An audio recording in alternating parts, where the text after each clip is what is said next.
Sermon a Day. I am Pastor Tom Estes, and this is your 5-minute sermon for January the 18th, 2013. The title of today's message is, Why the King James Bible is God's Word. This is the first sermon in this series. Our text today comes from Psalm chapter 12, verses 6 and 7, which says this, The words of the Lord are pure words, as silver tried in the furnace of the earth, purified 7 times. Thou shalt keep them, O Lord. Thou shalt preserve them from this generation forever. You see, when you read verses like that, you've got to come to a place where you understand you either believe it or you don't believe it. Many today in the Bible discussion, which Bible is right, they try to create gray areas that don't exist. God either wrote His Word and preserved His Word, or He didn't. And that is really the crux of this discussion.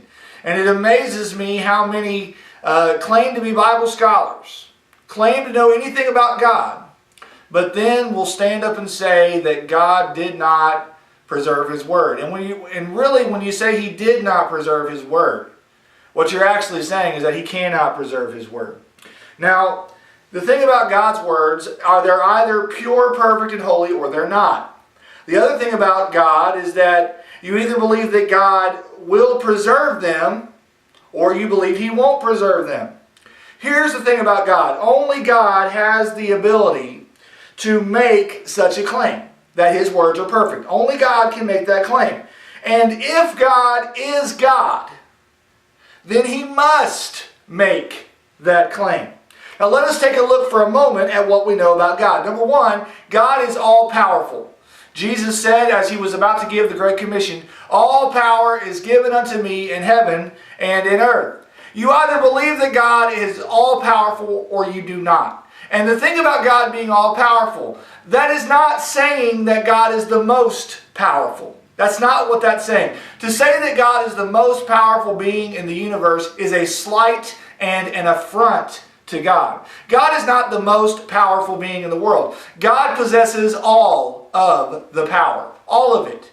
The only power that you or I have is power that was given to us on loan from God. God has all the power. You must believe that. Number two, you must understand about God is that God does not change.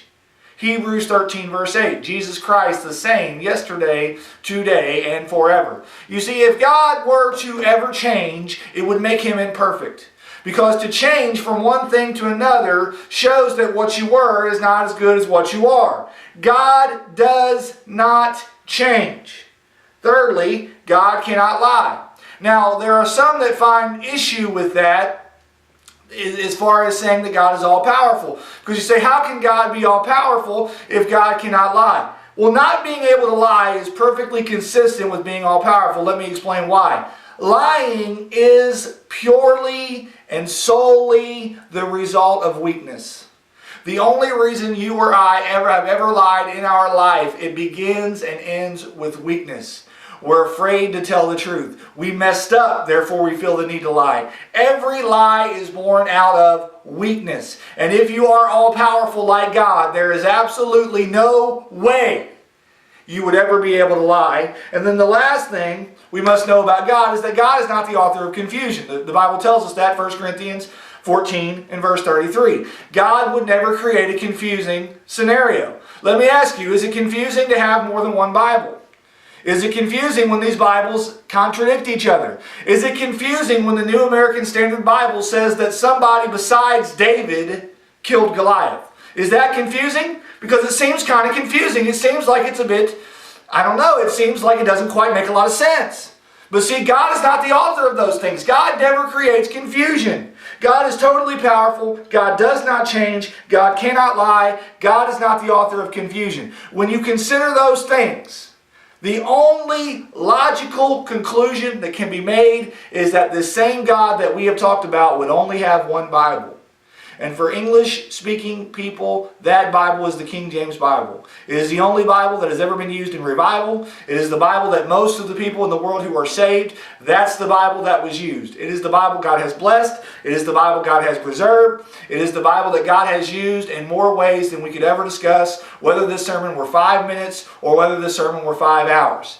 Again, this is our first installment. We're going to be looking at several of these in the coming months. But trust me, Christian, the King James Bible for English-speaking people is indeed God's Word. Okay, that was your sermon for January the 18th, 2013. I hope that you'll study that out. I hope that you'll even read some of the things on the internet that disagree with that. Because you'll find, if you study those out, you'll find those to be folly and the things that we have given you to be true. I want to encourage you to check out our website, southsidewinterhaven.com. And if you're ever in the Winter Haven, Florida area, please come and visit with the Southside Baptist Church. We'd love to have you. God bless you and have a great day.